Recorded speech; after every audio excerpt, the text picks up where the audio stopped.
കോഴിക്കോട് ബീച്ചിലാണ് കേട്ടോ.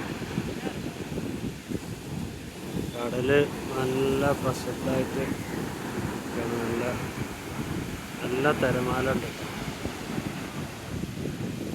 അതൊന്നും പോലീസ് ഇറങ്ങാനൊന്നും അയക്കുന്നില്ല. പിന്നെ ഒക്കെ ആളെ ഇവിടെ ഇറങ്ങാൻ അയക്കുന്നില്ല. കണ്ടിട്ടുണ്ടെങ്കിൽ ഇവിടെ നിന്നൊക്കെ കാട്ടുന്നുണ്ട്.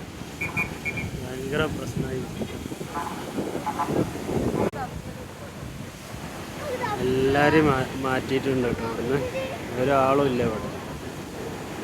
ആൾക്കാരവരെ കച്ചവട സ്ഥാനങ്ങളൊക്കെ അവിടുന്ന് മാറ്റി വെക്കുന്നുണ്ട്. കടൽ നല്ലോണം കയറി കിടക്കുന്നുണ്ട് കേട്ടോ.